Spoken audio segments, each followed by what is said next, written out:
In this episode, we do talk about psychedelic-assisted therapy, which is federally illegal here in the United States. So make sure you consult with your attorney in regards to any work you're doing.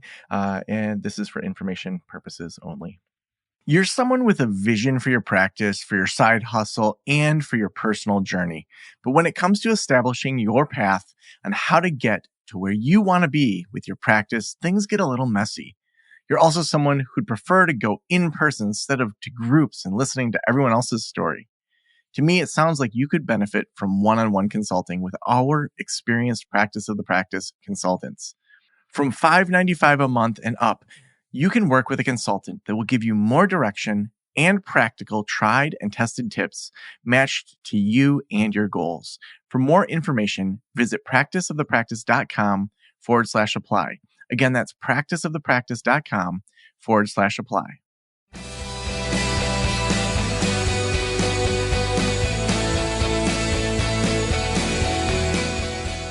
This is the Practice of the Practice podcast with Joe Sanok, session number 1174.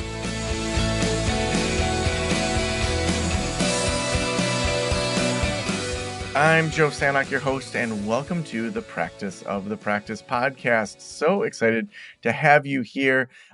We have done a lot of different series and individual episodes about psychedelic-assisted therapy, and we are digging into more of that today. The most recent one, other than today's, is episode 1159, where we interviewed Dr. Richard Lewis Miller on psychedelic medicine at the end of life. Also, in the late 900s of our episodes, so right before episode 1000, we did, that would have been back in May of 2024. We did, I want to say it was like a 15 or 20 part series, and then we did another psychedelic assisted medicine series probably about a year before that. So lots of things for you to dig into and to learn about. This is a fast moving market. It's a fast moving treatment modality, and it's also been around for a really long time. So I guess it's fast and it's slow, sort of like how stand-up paddleboarding really took off in the last 10 years, even though like in Hawaii, it was being done for like 1,000 years. It's both slow and it's fast. And that's why I'm really excited to have Jason Luoma with me today. Jason is a clinical psychologist, a researcher, entrepreneur, and psychotherapy trainer based in Portland, Oregon, and has been researching shame, self-criticism, and compassion in the context of psychotherapy, and is involved in MDMA-assisted therapy and psychedelic science research. Welcome to the show, Jason. Hey, great to be here. Yeah, I mean, this is a topic that whether or not people are going to become, a guide, whether they're going to become a researcher, no matter what, it's so important for therapists to just understand, I think, the potential and all the things that are going on in the psychedelic medicine space, because our clients are asking about it. Like just the other day, I was at a lunch. It's a guys meetup that we do once a month, and someone had asked me about how I got through my divorce, and I'm now a single dad with 90% custody of my kids, and I had mentioned a bunch of the things that were helpful, and I had said, working with a guide with psychedelic medicine was really helpful for me. And it was like the table lit up. I mean, there's like 8 guys here that some of them had never met someone who had done a guided psychedelic journey. And like, there's just such interest right now. And I'm sure you're seeing that as well in the work that you're doing.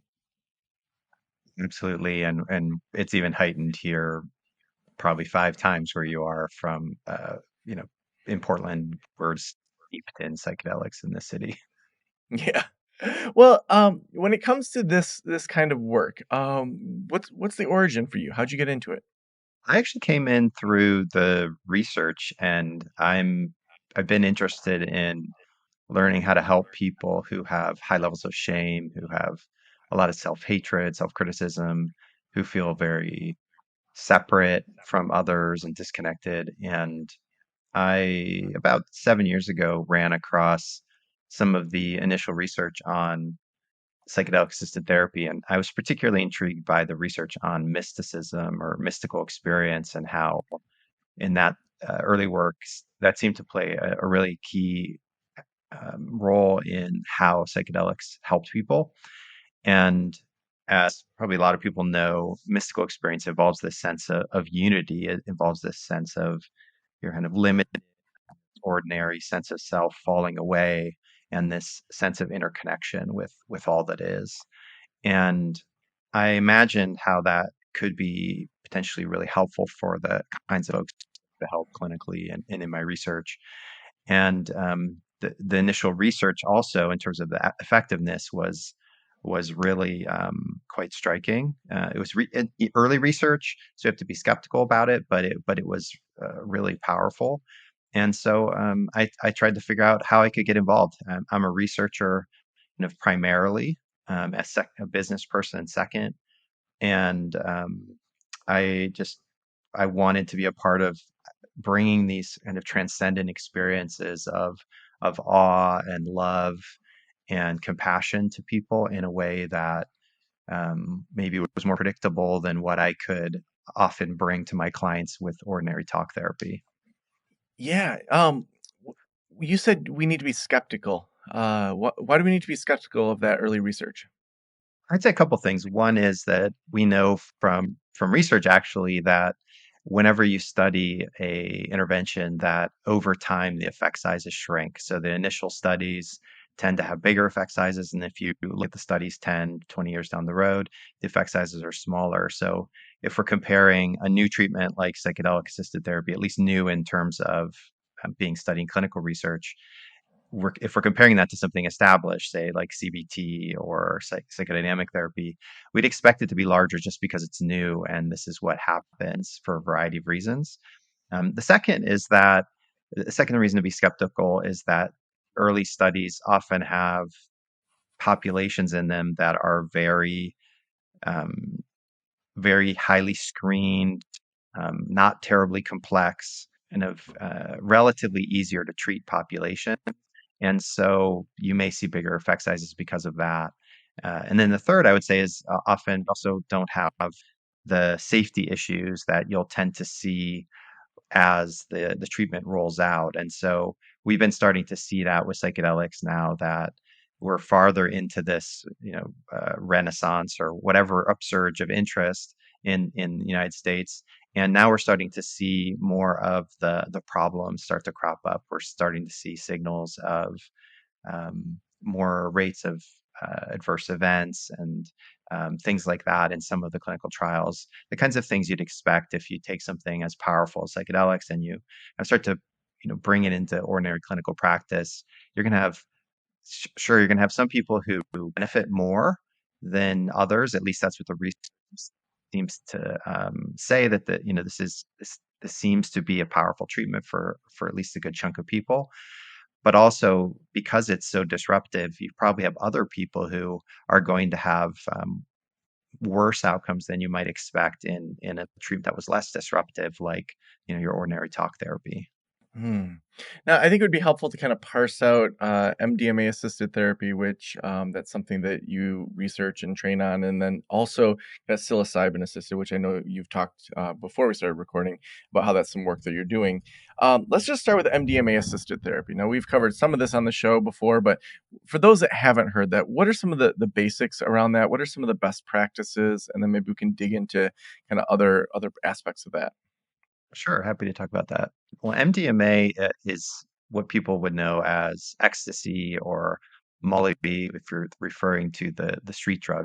Schedule one substance. It's illegal in the United States outside of research context, and so, but it is being studied for in combination with psychotherapy as a treatment to help with primarily post-traumatic stress disorder, but also it's been studied for other kind of more social problems. So there's a really beginning research being done on schizophrenia to see if it helps with the anhedonia or the kind of lack of interest in social engagement that you see in schizophrenia. It's also being studied with social anxiety, which is what we're doing as well. And we're wrapping up a clinical trial on the topic. And MDMA is often lumped together with the classic psychedelics like psilocybin, but especially as we've worked with it more and more, it's really quite different than classic psychedelics. In When you think about your classic psychedelics, you have the kind of things that people associate with that, having strong visual hallucinations, being very out of it, having very odd thinking at higher doses where you're seeing things that aren't there or interacting with with entities of various sorts, having these, mystical experiences where your body dissolves. So that stuff doesn't much with MDMA. MDMA, maybe it'll have some of that for some people, but it's really a substance that when it's taken in a supportive context, like a therapy context, it tends to create feelings of safety. That's probably its defining feature, is that it creates feelings of safety. It's also a stimulant. So it's a combination of this, what we call as an empathogen, where it creates these feelings of safety. And it's also a stimulant. It kind of gets you activated. But it's really the empathogenic part that seems to be the most important. And this kind of stimulating the sense of connection, and then feel the kinds of feelings that can go with that, like feelings of love or feelings of compassion. And you could imagine how these might be helpful in a psychotherapy context. You have somebody with, say, social anxiety, like we treat, where they never feel safe in a social context, at least strangers. And so now they're in a room with a therapist and who they barely know. And if maybe there's been a few preparatory sessions, but now they're in a room and they're taking the MDMA, and they have this experience of being with a stranger, relative stranger, and feeling really, really safe. And we're able to use that experience of this kind of temporarily induced sense of safety, and also things like love and compassion, to then have the person process past events, maybe humiliating events or betrayal, things like this, shaming from peers that may have led to social anxiety disorder. And we can help them to process that from a new place, a place that is kind of quieter, calmer, more expansive, more connected, and learn new ways of relating to themselves. And we've been seeing that in our trial, that sometimes we see pretty pretty pretty changes pretty quickly because of the boost that the MDMA kind of provides to the therapy. Mm. Now, for like kind of the average therapist, if they're wanting to like learn more about kind of how to get into that work, what kind of trainings, what are kind of best practices for prep for people? Obviously, you're not going to just like get some MDMA and start doing that with clients, but like, what are best practices? And again, we reiterate this on every show that this is federally illegal. FDA approves certain research sites, within Colorado and Oregon at the time of this recording. The states have changed the laws around that. So obviously, talk to your own attorney, all of that when we're talking about these kind of substances. But what kind of trainings do you recommend people go through to start to feel competent in offering this kind of work? Sure. Well, yeah, as you said, right now it's illegal for a therapist to work with MDMA, and that's across all the states. There are limited exceptions in Colorado and Oregon for what are called service centers that allow people to give psilocybin currently. Looks like Massachusetts may have, perhaps by the time this is aired, may also be Massachusetts. Um, and but MDMA is illegal everywhere, and so really the work that happens with MDMA really only happens and outside of sanctioned practice. Now, the ways that therapists can be involved with working with psychedelics these days, and have do that in a way that remains within their license, is typically inside the framework of psychedelic harm reduction and integration work. And there are frameworks out there that you can read about, you can get trained in, that are for therapists who want to work with clients who are using psychedelics on their own. So the client has decided of their own will, without the therapist trying to influence them, that they're going to get involved with psychedelics. So they're going to work with a guide, or they're going to use psychedelics with their friends, or with a psychedelic church. And you as a therapist can work with that client around that. And just because a client is engaging in illegal behavior, we don't have a mandate to prevent illegal behavior. And that's not a part of our job as a therapist. We're not police.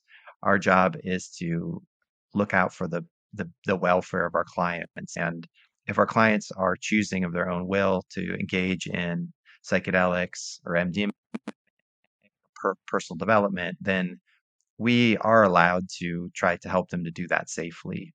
And so that's the kind of avenue through which therapists would get involved. Is they really should get trained in how to work with psychedelics, how to do psychedelic harm reduction, and there are dozens of training programs now around the country that are available to help people to understand how to do this. And I think if you are going to be working with psychedelics, it really is important to get training because the various substances are very different. They have very different effects, and they also have very different safety profiles.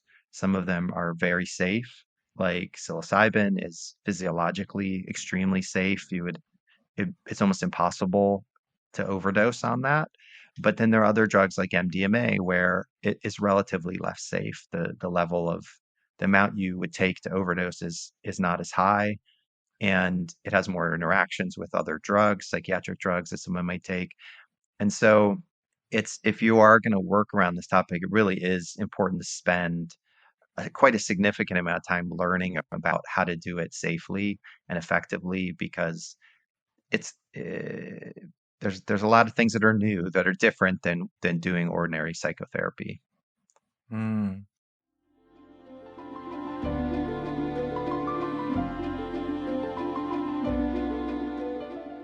Listen, I didn't take insurance in my counseling practice because I had no idea how to handle it. The process of accepting insurance outside of a group practice can be tough, but most people looking for mental health care want to use their benefits to pay for sessions. If you're like me and you feel a little scared about taking insurance or you just want to make it easier on yourself and you're interested in seeing clients through insurance, Alma can help. They make it easy to get credentialed with major insurance plans at enhanced reimbursement rates.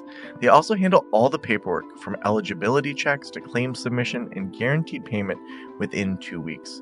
Plus, when you join Alma, you'll get access to time-saving tools for intake, scheduling, treatment plans, progress notes, and more in their included platform. It's going to make it so much easier for your team, so you can spend less time on administrative work and more time offering great care to your clients. Visit helloalma.com/Joe. That's helloalma.com/Joe to get started. Now, when it comes to psilocybin, what are some of the best practices there? What are clients experiencing? Hmm.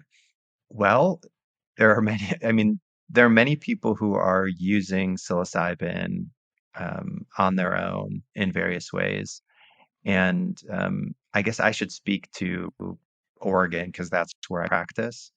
And there are many people here who are choosing to use psilocybin with their friends. There are psychedelic churches that have cropped up. There are underground therapists who work in this area.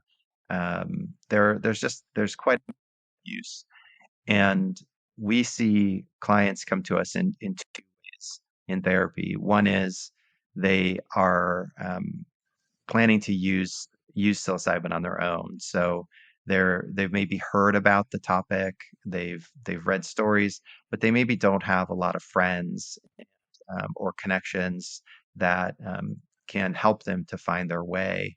And so then they come to a therapist and are like, you know, can you help me figure this out? This is something I've read about, or I saw the HBO documentary. And our job is to try to help them think through, is this really something you want to do? And is it safe for you to do this? Are you in the right place in your life? And the kind of do you have some of we want to avoid some of the contraindications that we would typically warn people away from psilocybin if they were thinking about it. And those some of those most common things are personal or family histories of psychosis and any sort of kind of instability in a person's life. If they already have a unstable life, they don't have stable living, relationships are really disrupted, they don't have much social support, those folks are probably not going to be good candidates for something like psilocybin. needs to be disruptive. That's part of its nature, is that it kind of mixes things up and makes you see things in a way that's different from how you normally see things. That's part of how it's helpful, but that's also part of how it can cause problems if you already have an unstable or say toxic setting in which you're living. Then if you're kind of mixed up and maybe more vulnerable than you would normally be, that's not going to be helpful. But if you're in a setting where you have some supportive people around you, you have some basic levels of social support, your life is somewhat stable, and but you're stuck in a rut, whether that's say kind of chronic depression, then mixing things up and helping you to see yourself in different ways, or helping you to make changes in your life in terms of how you're behaving, that's probably much more likely to be helpful for you. And so when folks come in and they're thinking about doing this for the first time, we're helping them to think through what are the risks. Is this a good match for you? And helping them to do it safely, helping them to figure out how to do it safely. Yeah. Now, as a researcher, where do you hope the research goes in the next, say, 5 to 10 years? Like, what are opportunities that you see coming up in regards to research in psychedelics? Oh boy. Well, there's a lot happening. So the good news is there are a lot of studies currently underway, especially on psilocybin. There are more than 100 clinical trials that are in process. And so one thing I could say almost for sure is that in 5 to 10 years, we will know a lot more. We will have a lot more information and a lot better sense of how to use these substances in a way that's integrated with our Western healthcare system, and to use them in a way that's safe. And right now, it's those things are pretty unclear. Um, it's from a research perspective, we have a lot of tradition, and we have a lot of experience in the underground of people who've been doing this. But from an empirical perspective, we're in early days. The studies are relatively small, and we don't know a lot about individual differences of how people respond to these medicines. And so what I really hope is that we get a lot more data across a lot of different samples, and we really pay more attention to safety issues and make sure that we understand how these affect people, and how we can use these safely as we start to integrate them into clinical practice. Fortunately, we have places like Australia, who has recently approved the wide scale use of MDMA and psilocybin, and they're training up psychiatrists right now and starting to implement this in their kind of healthcare system. And so I think we're going to learn a lot from Australia that we can then bring back to the United States and help us to understand how to um, mix this stuff into our healthcare system, because we still have probably 3, 4, maybe 5 years before the first drug is probably approved. Hmm. Now, I think a lot of those topics are really worth like kind of digging into. And I know you're more on the research side, but even just thinking about, when it's underground, then a lot of times, people have the freedom to kind of see what's happening. They don't have to follow a specific protocol, and they can be, more agile. There's also a lot more danger there where kind of freelance people can just, really do harm to folks. There's also all the indigenous traditions that oftentimes are handed down through, years, if not decades of training underneath someone that has done this for a longer period of time. And then it feels like if we get too far into just the medical model, the Western medical model, so often it's based on being a disease based rather than, a just recovery or betterment of our brains type of approach. And so Right. then oftentimes we have these like regulations which are meant to protect people, meant to standardize care, meant to do all those things that the research points to. But then also in that, we oftentimes create more of a barrier for people to get in. That, a lot of the programs that I look at are, $10 or $20,000 to go through to be an official, certified guide in some of these programs. And so when we think of, individuals of color, we think about, minority groups, of just access to care. How do you conceptualize? I know you're not an anthropologist or sociologist in regards to all these dynamics, but it feels like there's all these competing interests where we have the kind of Western capitalists, like, let's make money off of it, what we've seen really in the weed industry in a lot of ways. And then there's these indigenous traditions, and there's good practitioners that have done it for years but aren't going to go through a $20,000 certification program that the state signs off on. How do you make sense of all that? You covered a lot of ground there. Those are those are really important issues, all of them, and it's very complicated. Um, I personally am someone who thinks that we have the range of options. Um, I these these substances, these plants, these fungi have been used in ceremonial settings, community settings for thousands of years, and they've been used safely. And there are people who know how to use them in that way. And like you said, there are these are largely these indigenous groups, and we definitely don't want to criminalize spiritual practices, community practices that um, groups that have already been incredibly damaged by colonialism. Um, we don't want to make things worse, and so for the sake of indigenous communities, anything we can do to allow use is definitely something we want to do. There's also a lot of Westerners who have gotten involved with um, indigenous communities in Central South. That's caused a lot of disruption in those communities, and so those are problems as well. How do we negotiate those sort of things? Um, there's just so many layers to this, and um, in terms of access to psychedelic medicines, um, I'm of a couple minds. One is, as a scientist, I do think we need research to understand the range of what happens and how can we um, help to do this safely. And I think research helps a lot in that.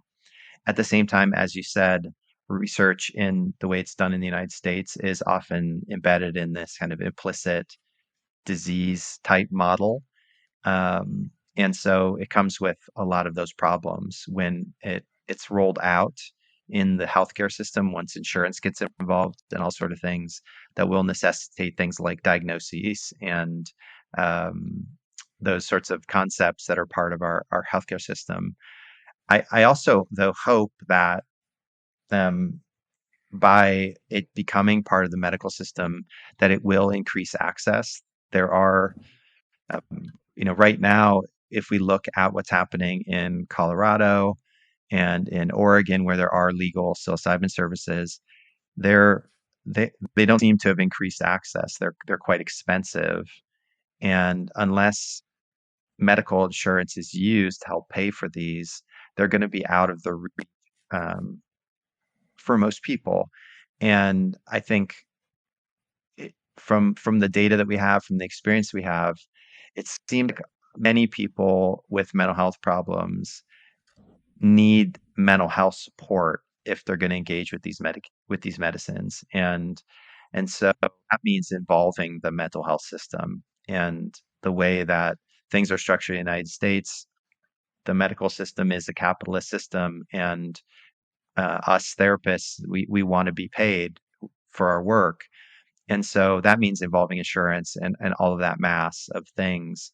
And so hopefully through medicalizing this, we will allow these medicines, to the extent that they have, good research for whatever they're kind of helpful for, will will will will allow them to get to more people. And unfortunately, that will come with the costs of working in mental health, which we all know. But that also doesn't mean that as an individual therapist that you need to um, engage with these in that way.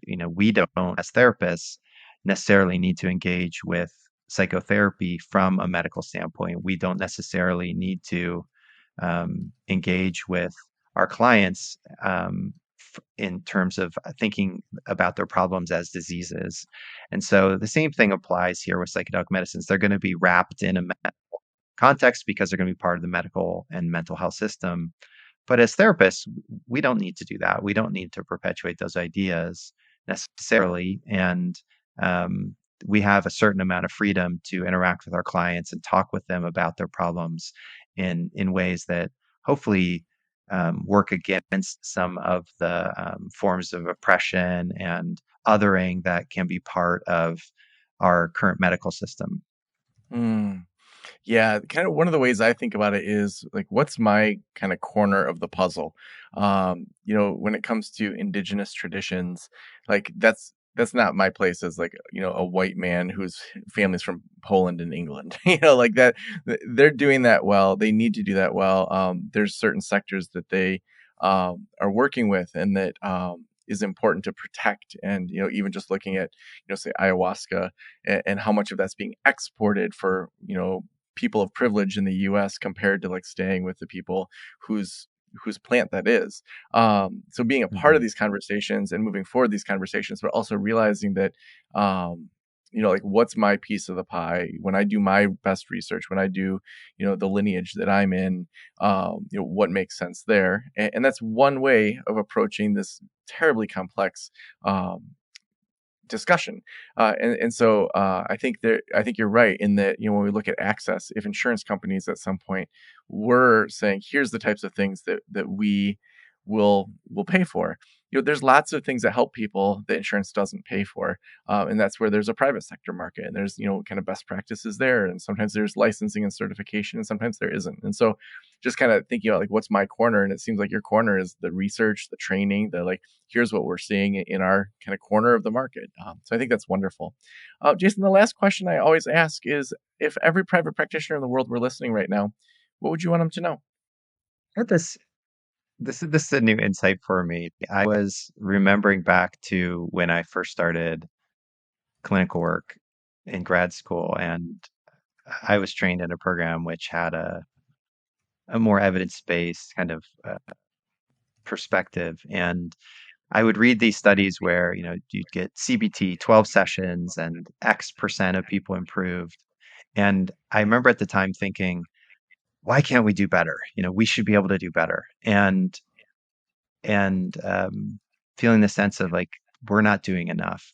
And then over time, I'm now 20 years into my career, and I've seen how hard it can be for people to change, but also how much people can change. And what I've noticed over time, my perspective has shifted to where now I think about the fact that we can change people's lives in 12 hours, in 20 hours, in 30 hours, that it only takes 20 hours. It only takes 30 hours for a good chunk of our clients really change their lives in dramatic ways. Is like, I've had a complete shift in that. Now I think of therapists as like miracle workers.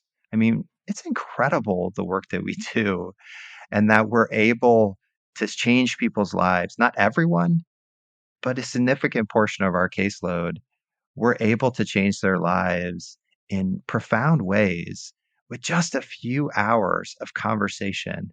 And that is incredible. And so I hope that the listeners kind of feel some of that and feel some appreciation for themselves and the tremendous work that they do every day and just the miracle workers that they are. Mm. So awesome, Jason. If people want to connect with you, if they want to read your books, if they want to learn from you, where should we send them? Personal website is jasonluoma.com. But in terms of training, we offer training through portlandpsychotherapytraining.com. So awesome. Thank you so much for being on the show. Yeah, you're welcome.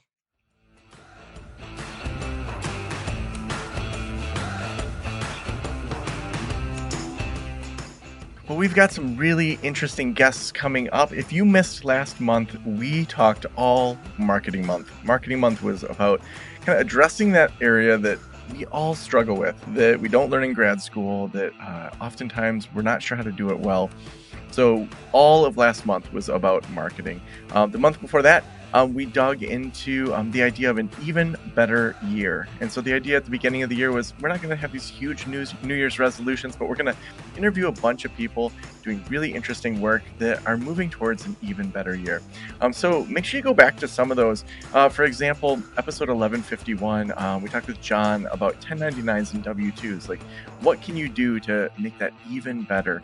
The unifying framework of psychotherapy, we covered that. We talked about non-obvious thinking in episode 1160. So some really interesting things that you're going to want to go back to if you missed those. Thank you so much to Alma for being our sponsor today. You know, I wish Alma had been around when I had my private practice. I had no idea what I was doing. That's why I didn't take insurance. But if Alma had been there, I would have. And there's no reason that as a clinician, you should be spending hours on paperwork to bill for insurance, or not knowing for sure that you'll get reimbursed for sessions with your clients. If you're interested in seeing clients through insurance, but don't want to navigate the process and paperwork on your own, Alma can help. They make it easy to get credentialed with major insurance plans at enhanced reimbursement rates and a guaranteed payment within 2 weeks. Visit helloalma.com/Joe. That's hello, ALMA.com/Joe to get started. Thank you so much for letting me into your ears and into your brain. Have a great day. I'll talk to you soon.